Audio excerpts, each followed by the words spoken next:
नमस्कार, मेरा नाम है अभिनव तोषांशु पांडे और हम एक नई सीरीज चालू कर रहे हैं जहां मैं पिछले पूर्व के वर्षों में या फिर इसी साल जो जितने भी एग्जाम हुए हैं वो चाहे वो सीजीपीएससी के हों या फिर सीजी व्यापम के जो भी एग्जाम हो वो सारे एग्जाम्स को जो है मैं कवर करने वाला हूं। एक एक करके हम सारे प्रश्नों के मतलब सारे एग्जाम्स के प्रश्न देखेंगे। आज हम क्या बात करने वाले हैं, हॉस्टल वार्डन।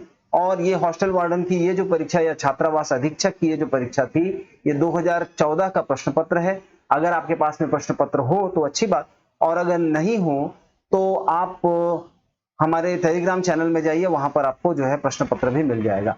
यहां पर कुल मिला के कितने प्रश्न हैं? 20 प्रश्न हैं और इस वीडियो में हम लोगों ने सिर्फ 10 प्रश्न देखे हैं, इसलिए यहां पर आपको पार्ट 1 दिखाई दे रहा है। जल्दी ही इसका पार्ट 2 भी अपलोड हो जाएगा। आपको नीचे डिस्क्रिप्शन में दोनों चीजों की लिंक मिल जाएगी। और अगर आप YouTube में देख रहे हैं तो आप इस चैनल में जो प्लेलिस्ट होती है वहां जाकर देखेंगे तो आपको PYQ का एक अलग से प्लेलिस्ट मिल जाएगा जहां से आपको सारे एग्जाम्स के अलग अलग क्वेश्चन पेपर्स और उनके सॉल्यूशंस मिलने वाले हैं। इसके बाद में मैं एक और चीज बोलूंगा कि इतनी मेहनत चल रही है, आपको जो है प्रीवियस ईयर क्वेश्चंस की जानकारियां मिलती रहेंगी। तो अगर अभी तक आप लोगों ने चैनल सब्सक्राइब नहीं किया है तो मैं चाहूंगा कि आप सब्सक्राइब कर लें। चलिए देखते हैं हमारा पहला प्रश्न। अच्छा, यहाँ पर क्या क्या डिटेल्स हैं? व्यापम, सीजीपीएससी सारे पूर्व प्रश्नों के बारे में जो है हम लोग यहाँ करेंगे। पटवारी के परीक्षा का एग्जाम जो है हम लोगों ने सॉल्व किया हुआ है और वो मिल गया। अब हॉस्टल वार्डन, इसके बाद में data entry operator, RI, ADO, ये जितने भी जो है मतलब एग्जाम्स आसपास में होने वाले हैं इनको ध्यान में रखकर उनको मतलब इनके विचार से ही जो है ये पूरी सीरीज चलाई जा रही है। यहाँ हम क्या क्या करने वाले हैं, हम ना सिर्फ प्रश्नों को हल करेंगे और बल्कि जो है उसके साथ साथ एनालिसिस करते जाएंगे कि किस प्रकार के प्रश्नों को पूछा जा रहा है। तो अगर आप ये वीडियो देख रहे हैं इसके बाद में 2016 या 2019 मतलब जितने भी जो है हॉस्टल वार्डन के एग्जाम हुए हैं तो वहां पर भी मैं जो है न सिर्फ इस एग्जाम की बात करूंगा बल्कि अगले प्रश्नों को देखने के बाद में हम ये भी देखेंगे कि किस प्रकार के प्रश्न ज्यादा पूछे जा रहे हैं, कौन कौन से टॉपिक्स हैं जिन पर ध्यान देना चाहिए, और चीजें इसी तरीके से चलती रहेंगी। एक आप लोगों से अनुरोध और है कि अगर आपके पास में आप लोगों ने कोई एग्जाम पहले दिलाया हुआ है तो हमको वो एग्जाम का क्वेश्चन पेपर मेल कर दीजिए। यहाँ पर ईमेल एड्रेस दिया हुआ है। इससे ये होगा कि आपको जल्दी जल्दी जो है, क्योंकि भाई पुराने प्रश्न पत्रों को खोजना, उनका सॉल्यूशन निकालना और फिर वीडियो बनाना एक लंबी प्रक्रिया है। अगर आप अपना क्वेश्चन पेपर दे सकते हैं तो वो हमारे लिए बहुत मददगार होगा। आप यहाँ मेल कीजिए और मैं रेगुलरली जो है वो चेक करता रहता हूँ। चलिए, तो हम देखेंगे एक एक करके सारे प्रश्नों को। पहला हमारा प्रश्न है और ये जो है देखिए, एक बढ़ई स्टूल। अब यहाँ पर हानि और लाभ के बारे में बात हो रही है, ठीक है। तो कितना प्रतिशत लाभ होगा, मतलब यहाँ पर हम क्या बात कर रहे हैं, लाभ एवं हानि, ठीक है, ठीक है। तो लाभ हानि का ये प्रश्न है। अब देखते हैं क्या। तो देखिए 10% की हानि बोल रहे हैं। सबसे पहले आप बताइए कि 10% को हम जो है भिन्न के रूप में लिख सकते हैं क्या? तो उत्तर है हाँ, बिल्कुल। 10% का मतलब होता है 1/10। अब इससे हम क्या जानकारी निकाल सकते हैं? यदि कोई वस्तु की असली कीमत 10 रुपए रही होती और उसका 10% उसमें अगर हमको हानि होती है, मतलब उसमें 1 रुपए की हानि होती है, और इसका मतलब ये हुआ कि जो ये कॉस्ट प्राइस ले लेते हैं, क्रय मूल्य 10 रुपए, और अगर उसको 10% की हानि मतलब 1 रुपए की हानि में बेचा जाए तो सेलिंग प्राइस हमारी हो जाएगी कितनी? 9 रुपए। अब 9 रुपए में 10 रुपए की चीज बेचने से 10% की हानि होती है, लेकिन हमारा प्रश्न क्या बोल रहा है? हमको हानि 9 रुपए नहीं हुई, कितनी हुई? 67 रुपए 50 पैसे। ये कितना है? 7.5 गुना। 9 7 63 होता है, 7.5 गुना। तो इसका मतलब ये है कि अगर हमारी जो बिक्री का मूल्य, हमारा जो विक्रय मूल्य था वो 7.5 गुना था, तो हो ना हो हमारा जो क्रय मूल्य है वो भी 7.5 गुना रहा होगा। इसका मतलब ये है कि हमारा क्रय मूल्य कितना हो गया? 75 रुपए का हो गया। यहां तक की बात हम लोगों को समझ में आई। प्रश्न का आधा हिस्सा हम लोगों ने हल कर लिया है। अब अगले हिस्से में बोल रहा है कि यदि उसने 82 रुपए 50 पैसे में बेचा होता तो कितने प्रतिशत लाभ होता? तो अब लाभ के बारे में बताइए। लाभ का मतलब होता है, लाभ बराबर विक्रय मूल्य मतलब selling price minus cost price, ये हमारा क्रय मूल्य। तो विक्रय मूल्य ऋण क्रय मूल्य जो है हमारा लाभ हो जाएगा। यहाँ प्रश्न के हिसाब से विक्रय मूल्य कितना है, 82 रुपए 50 पैसे, ये हमारा विक्रय मूल्य हो गया। और क्रय मूल्य हम लोगों ने अभी अभी निकाला है, ये 75 रुपए 00 पैसे हैं। तो कुल मिला के लाभ कितना हुआ बताइए, लाभ हुआ हमको 7 रुपए 50 पैसे का। अब अगली बात है कि हमको प्रश्न में क्या बोला है, हमको बोला है कितने प्रतिशत। तो अगर प्रतिशत की बात कर रहा है तो हम जो है लाभ का प्रतिशत कैसे निकालेंगे, लाभ प्रतिशत बराबर लाभ प्रतिशत बराबर लाभ बटा क्रय मूल्य। लाभ कितना हुआ 7 रुपए 50 पैसे का, क्रय मूल्य कितना था 75 रुपए। यहां अगर हम इसको हल करेंगे तो हमको फिर से क्या मिलने वाला है, 1/10 मिलेगा, या फिर इसको अगर हम प्रतिशत में बोले तो 10% का लाभ होगा। ये बात आपको अगर समझ में आई होगी तो जल्दी से वीडियो को लाइक कीजिए, क्योंकि हमारा सही उत्तर है 10% लाभ होता अगर वो उस कीमत में बेचता। ठीक है, अगली बात करेंगे, हमारा यही प्रश्न इंग्लिश में है।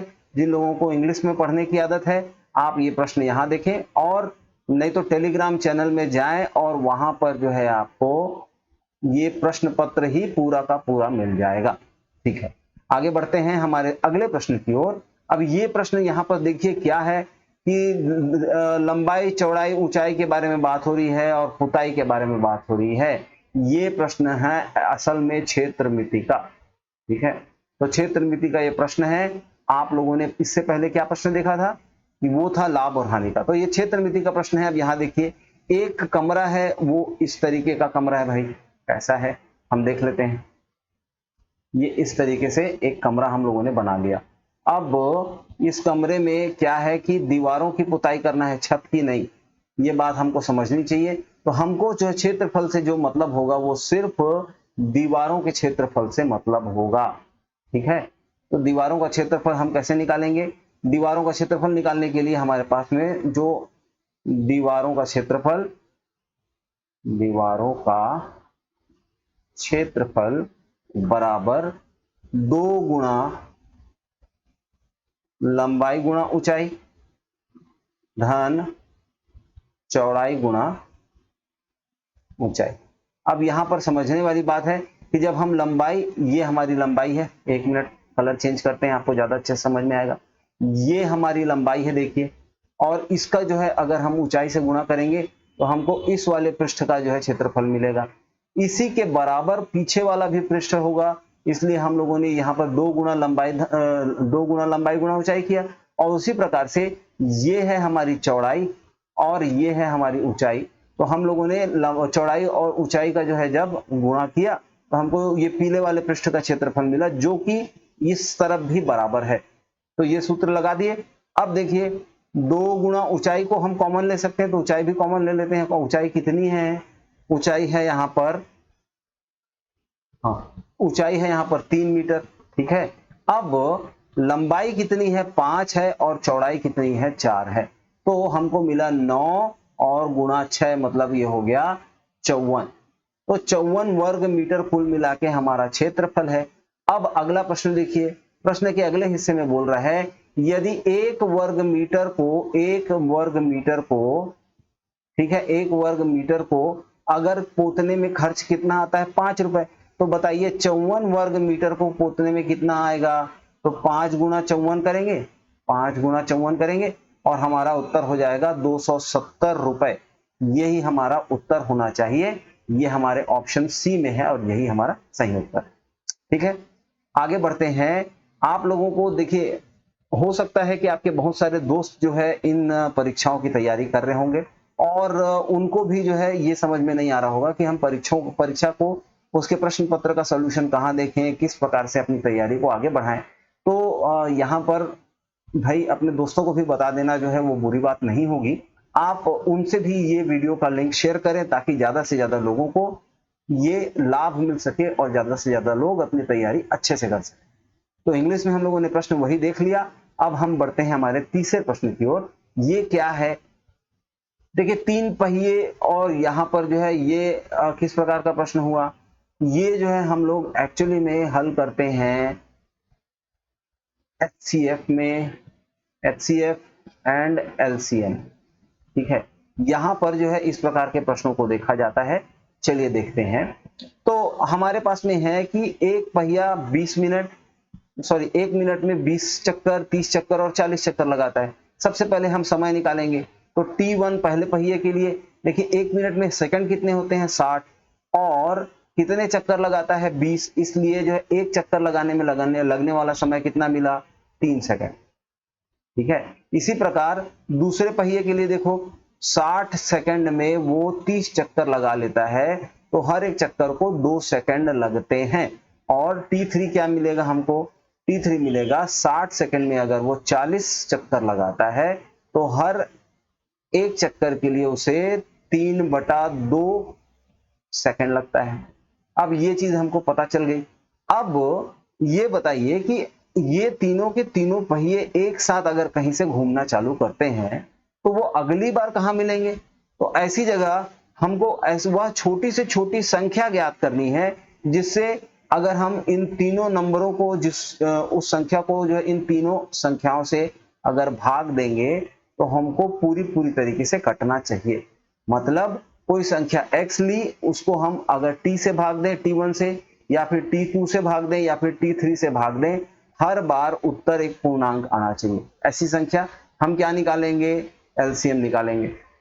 तो इन तीनों संख्याओं का एलसीएम होगा 6। अब देखिए 6 सेकंड में ये टी मतलब पहला पहिया 2 चक्कर लगा चुका होगा और अपने पूरा मतलब स्टार्टिंग पॉइंट में पहुंच गया होगा।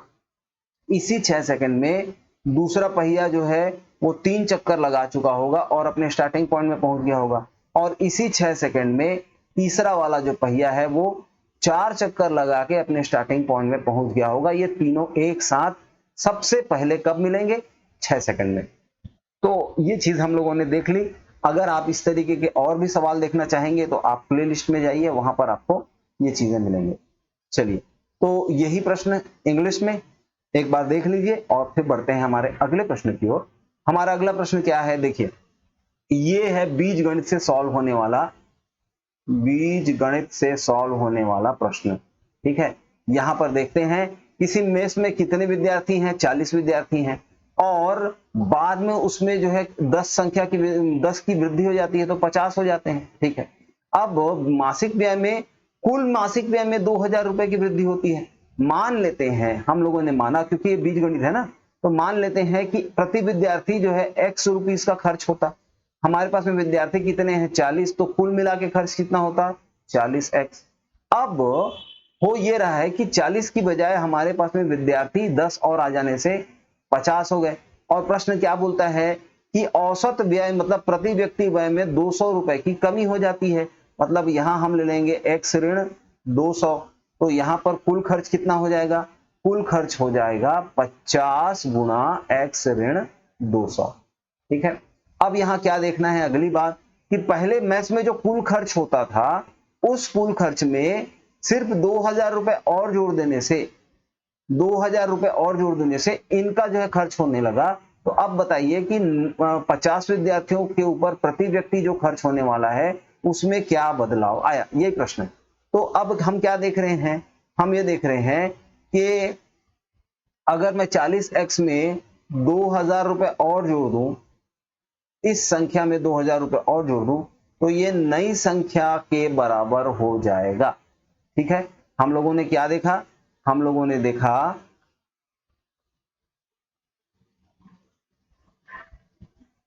देखा कि 40x,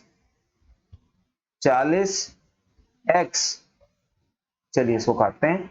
हम लोगों ने देखा 40x में 2000 रुपए और जोड़ दिए जाए तो ये 50 लोगों के औसत 200 रुपए की कमी वाला जो है ये हो जाता है। अब यहां पर जो है हम क्या करेंगे, ये 40x का 40x ही रहेगा, ये 2000 रुपए ही रहेंगे, और यहां हो जाएगा 50x, और ये हो जाएगा 5 दूने 10 और 3 शून्य 10,000 रुपए, ठीक है। अब ये हम जो है ट्रांसफर करेंगे तो ये हो जाएगा 12,000 रुपए बराबर 50 में से 40 गया 10x, तो x की कीमत मतलब x की वैल्यू जो है आ गई हमारे पास में 1200 रुपए। अब आप देखिए चेक कीजिए कि जब वो 40 बच्चे थे तो 12 चौके 48,000 रुपए खर्च होता था, ठीक है। और उसके बाद में 10 बच्चे और आ गए तो 48 में 2,000 रुपए और जोड़ के ये हो गया 50,000 रुपए। और अब जो है प्रति व्यक्ति खर्च होने कितना खर्च होने लग गया 50 में, तो प्रति व्यक्ति 1,000 रुपए खर्च होने लगा। कमी कितने की आई, प्रति व्यक्ति खर्च में 200 रुपए की कमी आ गई। अब प्रश्न से हमसे क्या पूछता है, प्रश्न हमसे पूछता है कि यहाँ, हाँ तो प्रश्न हमसे पूछता है कि पहले मैस में कुल कितना मासिक व्यय होता था, तो ये हम लोगों ने अभी अभी निकाला 48,000 रुपए, और यही हमारा सही उत्तर भी है, ठीक है। चलिए अब बढ़ेंगे हम अपने अगले प्रश्न की ओर। और हमारा अगला प्रश्न क्या है, देखिए, किसी पार्टी में लड़के एवं लड़कों का अनुपात, ये हम बात कर रहे हैं अनुपात एवं समानुपात। तो यहां जो है मैंने आप लोगों को समानुपात, ठीक है, तो मैंने आप लोगों को यहाँ पर टॉपिक बताते हुए जो है ये जो सॉल्व करा रहा हूं, इसका मतलब ये है कि आप इन टॉपिक्स को हाईलाइट करके रखें ताकि आप फिर से जब अपनी तैयारी करें तो आपको ये समझ में आए, आपको ये पता रहे कि इन सारे टॉपिक से क्वेश्चन पूछा गया था। इस बार भी हमको कम से कम इसका रिवीजन तो कर लेना चाहिए। वैसे आपका रिवीजन हम करा रहे हैं, आप हमारे चैनल फोटोन को सब्सक्राइब कर लें और हमारे चैनल्स में जाएं। आपको हर एक टॉपिक के लिए कम से कम 5 से 10 वीडियो यानी 50 से 70 वीडियो 50 से 70 प्रश्न सॉल्व किए हुए दिखेंगे। आपको बेसिक से लेके और बहुत एकदम प्रोफेशनल लेवल तक हर एक चीज समझाई गई है ताकि आपकी तैयारी में कोई कमी ना रह जाए, ठीक। तो यहाँ पर क्या बोलता है देखिए, पहले अनुपात था 5:3, बाद में कुछ लड़के निकल गए, कितने निकल गए, 10 लड़के निकल गए, ठीक है। और उसके बाद में जो है जो अनुपात हो गया वो हो गया 1:1। अब बताइए कि पहले लड़कियों की संख्या 3 थी, वो अचानक से 1 कैसे हो जाएगी, नहीं होगी। इसका मतलब ये है कि अगर हम यहाँ पर 3 का गुणा कर दें तो ये हो जाएगा 3:3। अब ये जो हिस्सा है वो ध्यान मत दें, और यहाँ देखें 5:3 से हम कहाँ पहुंच गए, 3:3 तक। कमी कितनी आई, लड़कियों की संख्या में कोई परिवर्तन नहीं हुआ, लेकिन लड़कों की संख्या में कमी कितनी आई, 2 की। लेकिन प्रश्न क्या बोलता है, 2 की कमी नहीं आई थी, कमी आई थी 5 गुना ज्यादा 10 लड़कों की। तो जब 5 गुना ज्यादा की बात चल रही है तो पहले भी जो लड़के थे उनकी भी संख्या 5 गुना ज्यादा मतलब 25 रही होगी। उसी तरीके से पहले भी जो लड़कियां थी उनकी संख्या 5 गुना ज्यादा 15 रही होगी, ठीक है। और अब क्या पूछ रहा था, पहले पार्टी में कुल मिला के कितने व्यक्ति थे, तो पूरे लड़कियों और लड़कों की संख्या को अगर जोड़ दें तो हमको पता चलता है कि यहाँ पर 25 और ये 40 व्यक्ति थे, जिसमें से 10 व्यक्ति चले गए और फिर 15 लड़के 15 लड़कियां बच गए, तो कुल मिला के 40, और ये हमारा बी सही उत्तर हो गया। अगले अगले प्रश्नों को देखने से पहले हम एक बार यही प्रश्न इंग्लिश में देख लेते हैं, ठीक है, और बढ़ते हैं अब आगे। तो अब हमारा जो है ये प्रश्न हो जाएगा, पहला तो क्षेत्र मिति और दूसरा है प्रतिशत, ठीक है। अब यहां पर देखिए और दिमाग लगाइए, तो क्या बोल रहा है कि किसी घन की प्रत्येक भुजा में 50% की वृद्धि हो। हम मान लेते हैं कि पहले घन की जो भुजा थी वो ए थी, अब इसमें 50% की वृद्धि, तो बताओ 50% मतलब होता कितना है, 1/2। अब ए 50% की वृद्धि कर रहे हैं तो ये क्या हो जाएगा, ये 3/2 हो जाएगा, बढ़कर 3/2 होगा ना भैया, एक में आधा और जोड़ देंगे तो 3/2 हो जाएगा। तो मतलब ये है कि नई भुजा का जो साइज है वो 3/2 पुरानी भुजा के बराबर है, ठीक है। अब हम उसके क्षेत्रफल में वृद्धि देखना चाहते हैं तो पहले क्षेत्रफल निकालते हैं। अच्छा, किसी घन की जो है किसी घन में जो है कितनी सतह होती हैं, भाई सब लोगों को पता हो जरूरी नहीं है। किसी घन में कुल मिला के जो है 6 सतहें होती हैं, 1 2 3 और 3 जो पीछे छिपे हुए हैं, तो कुल मिला के क्षेत्रफल होता है 6a का वर्ग। अब जो नया जो क्षेत्रफल आया वो 6a1 का वर्ग होगा, पुराना क्षेत्रफल 6a का वर्ग होगा। पहले हम नंबर डालने से पहले जो चीजें कटती हैं वो काटेंगे तो ये दोनों चीजें कटी। और यहाँ पर देखिए a1 का मान जो है 3/2 a लिखने से हो जाएगा 3/2 a पूरे का वर्ग बटा a का वर्ग। और यहां से हमको मिल गया क्या 9/4 और a वर्ग तो कट जाएंगे। अब देखिए पहले अगर क्षेत्रफल 4 रहा होता तो बढ़ के कितना बन गया है 9, मतलब अंतर कितना आया, क्षेत्रफल में वृद्धि कितनी हुई, क्षेत्रफल में वृद्धि कितनी हुई 9 ऋण 4 बराबर 5। पुराना क्षेत्रफल 4, नया क्षेत्रफल 9, बढ़ा कितना 5। अब ये 5 की वृद्धि हुई तो प्रतिशत में वृद्धि निकालना है क्योंकि यहाँ तो प्रतिशत की बात चल रही है। तो 5/4 जो है इसका प्रतिशत निकालो। तो यहाँ पर 4 चौके 4 एकम 4 दशमलव लगाया। अब 4 दूने 8 क्योंकि एक बचा था, 4 दूने 8 4 पंचे 20 और यहाँ पर गुणा 100%, मतलब हो जाएगा 125%। ये कुल वृद्धि हुई।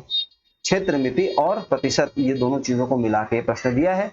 हम यही प्रश्न देखते हैं एक बार इंग्लिश में, ठीक है, और उसके बाद में बढ़ेंगे हमारे अगले सवाल की ओर। और हमारा अगला सवाल क्या है भाई, तो ये है किसी घनाभ की लंबाई चौड़ाई एवं ऊंचाई में 20% की वृद्धि होती है। तो देखो मान लेते हैं कि पहले हमारी लंबाई 100 थी तो 20% की वृद्धि करने के बाद में 120 हो जाएगी। इसी प्रकार मान लेते हैं कि हमारी चौड़ाई भी पहले कितनी थी 100 थी, इसमें जो है अगर हम लोगों ने 20% की वृद्धि की तो ये भी 120 हो जाएगा। अब हमको जो है ऊंचाई के बारे में बात करना है। पहले मान लेते हैं कि ऊंचाई कितनी थी 100 थी, तो 100 में 15% की कमी होती है, मतलब ये हो जाएगा 85। अब यहां से हम वॉल्यूम 1 मतलब पहले का आयतन निकालेंगे और यहां से हम बाद का आयतन निकालेंगे, ठीक है। तो यहां पर हो जाएगा V2 बटा V1 और ये हो जाएगा 120 गुणा 120 गुणा 85 बटा 100 गुणा 100 गुणा 100। यहां पर जो जो चीजें कटती हैं वो चीजें हम काट लेते हैं। हमारे पास में क्या आया 144 बटा 85, ठीक है। तो ये जो है आप संख्या निकालिए और यहां पर हमको क्या मिल रहा है, यहां पर हमको मिल रहा है 12,240 और बटे में नीचे कितना मिला 10,000, ठीक है। अब यहां प्रश्न क्या पूछ रहा है, परिवर्तन प्रतिशत परिवर्तन के बारे में पूछ रहा है। तो मतलब ये है कि अब हमको परिवर्तन के लिए ये पहले का मतलब V2 माइनस V1 करना पड़ेगा। V2 माइनस V1 यही तो परिवर्तन बताएगा। तो ये हो जाएगा 2,240। अच्छा ये हो गया परिवर्तन। और अगर हमें प्रतिशत परिवर्तन निकालना है तो परिवर्तन बटा पहले का जो आयतन था V1 था, तो यहां पर हो जाएगा ये संख्या। और हमको जो है 22.4% का जो है परिवर्तन देखने को मिल रहा है। क्या ये परिवर्तन यहां पर कहीं पर भी दिखाई देता है, नहीं दिखाई देता, इसलिए हम लोगों का उपरोक्त में से कोई नहीं ये उत्तर आएगा, ठीक है। अगला प्रश्न देखते हैं। और अच्छा ये जो है किसमें किससे जुड़ा हुआ था, ये भी क्षेत्र मिति और प्रतिशत इससे जुड़े हुए जो है सवाल थे, ठीक है। अगला सवाल देखने से पहले हम यही सवाल एक बार इंग्लिश में देखेंगे और फिर बढ़ेंगे आगे। अब देखिए ये क्या बोल रहा है, ये तो हमारा रेखा गणित से जुड़ा हुआ सवाल है, ठीक है। तो रेखा गणित से जुड़ा हुआ हमारा सवाल क्या है ये देखते हैं। हमारा जो किसी कार का पहिया कितना है 1 फुट, 1 फुट उसकी त्रिज्या है, r बराबर 1। अच्छा 7 चक्कर की बात बोल रहे हैं, मतलब परिधि निकालना पड़ेगा। तो 7 बार परिधि निकालेंगे तो 7 चक्कर की दूरी पता चलेगी, इसलिए 7 गुणा परिधि क्या होती है, परिधि होती है 2 पाई r।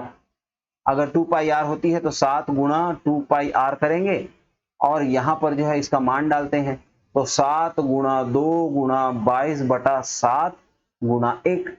जो जो चीजें कट सकती हैं हम वो चीजें पहले काट लेते हैं। तो ये 7 और ये 7 कट गया, हमको उत्तर मिला 44 और ये बी हमारा सही उत्तर होगा। अच्छा ये चीज तो आपको समझ में आ गई। चलिए अगला प्रश्न देखने से पहले एक बार इंग्लिश में प्रश्न देखिए और इंग्लिश में प्रश्न देखने के बाद में हमारा अगला प्रश्न क्या है ये देखिए। ये है लाभ और हानि से जुड़ा हुआ प्रश्न इसको जो है आप और किस तरीके से, प्रतिशत के तरीके से भी हल कर सकते हैं। ठीक है, तो ये दोनों चीजें जब मिलके जो है हमारा काम होता है। यहाँ देखिए पेट्रोल की कीमत में कितने प्रतिशत वृद्धि हुई, 25% की वृद्धि हुई। तो 25% को हम भिन्न के रूप में क्या लिख सकते हैं, 25% मतलब 1/4। इसका मतलब क्या हुआ, पहले अगर पेट्रोल 4 रुपए की कीमत में था तो 25% की वृद्धि मतलब 1 रुपए की वृद्धि के बाद में पेट्रोल की नई कीमत हो गई 5 रुपए। यहां तक की बात आपको समझ में आई। अब क्या बोल रहा है कि इसके जो है भाव में जो है कितने प्रतिशत कमी लाई जाए कि कुल व्यय पहले जैसा रहे, या इसके कंजम्पशन में, इसके यूजेस में कितनी कमी लाई जाए। तो भाई 5 में ऐसा क्या घटाओगे कि वो 4 बन जाएगा, 1 घटाओगे, और 1/5 करेंगे तो हमको जो है प्रतिशत में क्या मिलता है, 20%। तो 20% हमारा उत्तर हो जाएगा और ये हमारा सही उत्तर है। अगर आपको ये तरीका बहुत पहले से पता था तो बहुत अच्छी बात है। अगर आपको ये बहुत अच्छा और आसान लगा तो फिर एक बार लाइक कर दीजिए और दोस्तों को भी बताइए कि यहाँ पर बहुत अच्छी चीजें डिस्कस की जा रही हैं, कोई व्यक्ति आप लोगों के लिए मेहनत कर रहा है। अगला प्रश्न देखेंगे और उससे पहले एक बार यही प्रश्न इंग्लिश में देखते हैं। ठीक है, तो अगला प्रश्न हमारा क्या है, अगला प्रश्न है कि एक व्यक्ति 285 किलोमीटर की कुल यात्रा करता है, ये बात सही है।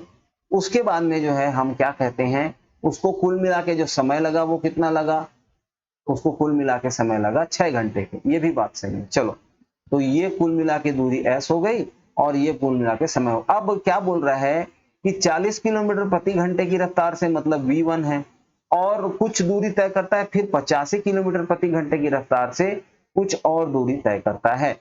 अब देखिए कुल कुल दूरी बराबर पहली दूरी को हम d1 ले लेते हैं धन दूसरी दूरी d2। ये तो हम आपको समझ में आया होगा। अब देखिए कि ये d निकालने का फॉर्मूला क्या है, हमको पता है d बराबर v बराबर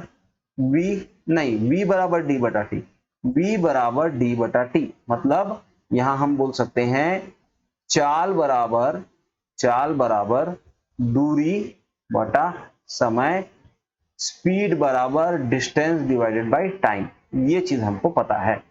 अब निकाल लेते हैं, तो हम तिर्यक गुणा करेंगे तो d1 का मान हो जाएगा s1 t1 और d2 का मान हो जाएगा s2 t2। ठीक है, अब यहां पर देखिए ये कुल मिला के दूरी कितनी है 285 और s1 का मान कितना है, अच्छा t1 और t2 का मान भी देख लीजिए।